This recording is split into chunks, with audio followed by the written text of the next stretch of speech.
Hi everyone, welcome back to my channel Rupam Rima. দেখো, এটা হচ্ছে নেক্সট দিন সকালবেলা আমরা বাস থেকে নেমে গেছি।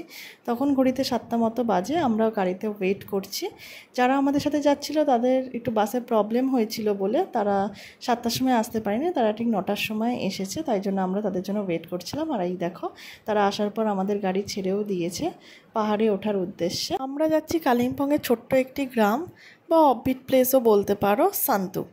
তারপর কালিম্পং যাওয়ার পথে একটা মনস্ট্রি মতো পড়েছিল, তো সেখানেই আমরা দাঁড়িয়ে একটু ছবি টবি তুলে নিলাম আর একটু কিছু খাওয়া দাওয়া করে নিলাম, কারণ সকাল থেকে আমাদের ব্রেকফাস্টটাই করা হয়নি, এত দেরি হয়ে গেছিলো বলে।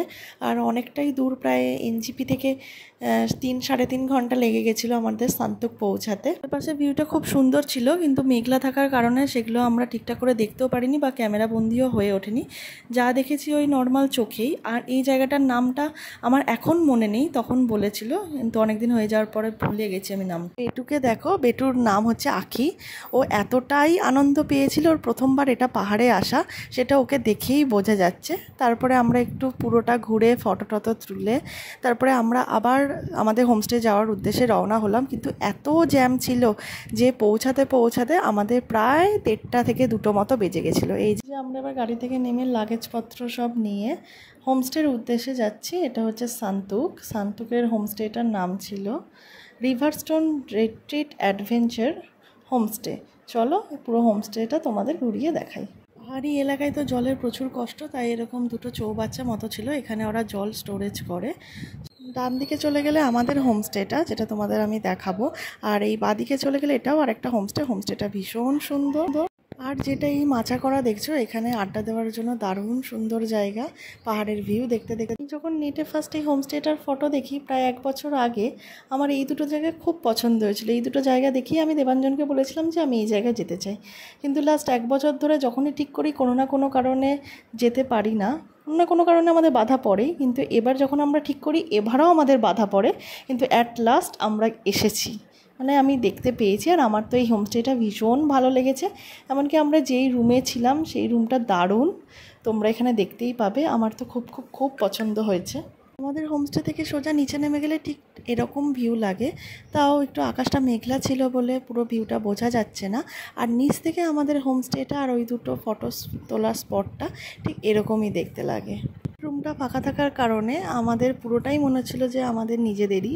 আমরা দারুণ এনজয় করেছি। আর আমরা তো সারাদিন দোল্লা খেয়েছি। আর এখানে কি বলতো, সকালবেলা থেকে একটু রোদ বা একটু পাহাড় দেখা গেলেও ঠিক 11:30-12টার পর থেকে এত মেঘলা করে যে আর কিছুই দেখা যায় না। আর মেঘলা করেই তারপরে আবার দুপুরবেলা 2-2:30টার সময় আবার বৃষ্টিটাও পাহাড়ে দারুণ লাগে। আর এত মেঘ, যেন মনে হচ্ছিলো যে মেঘ আমাদের চোখের সামনে দিয়ে ভেসে ভেসে বেড়াচ্ছে। আর ঠিক ওরকম দেখাও যাচ্ছিলো, কিন্তু সেটা ক্যামেরা বন্দি করা সম্ভব হয়নি, বা আমার তো আর অত ভালো ফোন না যে ফোনে উঠবে, বা ফোনের ক্যামেরাও তো ওরকমভাবে তোলা হয়নি। কিন্তু আমরা নিজের চোখে সেটা উপভোগ করেছি যে সামনে দিয়ে মেঘ ভেসে যাচ্ছে, সে একটা দারুণ অনুভূতি। তারপর আমরা চলে গেলাম লাঞ্চ করতে। আর লাঞ্চে ছিল ভাত, ডিম কষা, আলু পোস্ত, পাঁপড় আর ডাল। এরপরে আমাদের একটু রেস্ট নিয়ে, কারণ আগের দিন রাত জাগা, তারপরে চলে এলো বিকালের স্ন্যাক্সে ছিল হচ্ছে ভেজ পকোড়া আর চা। তারপরে আমরা একটু ফটো টটো তুলে, আর দেখো রাত্রিবেলা কি সুন্দর লাগছে ভিউটা, সব জায়গায় জ্বালিয়ে দিয়েছিল, আরও সুন্দর লাগছিল। আর বৃষ্টি হয়ে যাওয়ার পর তো আরও খুব সুন্দর দেখতে লাগছিল। এমনিতেই অনেক ঠান্ডা ছিল, তারপরে বৃষ্টি হয়ে যাওয়ার পর আরও অনেক ঠান্ডা বেড়ে গেছিলো। তারপরে আমরা চলে গেলাম ডিনার করতে। ডিনারে ছিল রুটি, চিকেন আর একটা মিক্স ভেজ আর ডাল, আর হচ্ছে আমার জন্য ডিম ভাজা। এরপর আমরা ডিনার করে রুমের দিকে আসলাম, এবং রুমে এসে আমরা শুয়ে পড়লাম, কারণ কালকে সকালবেলা আবার তাড়াতাড়ি আমরা বেরোতে হবে। চলো তাহলে এখানে ব্লগটা শেষ করা যাক।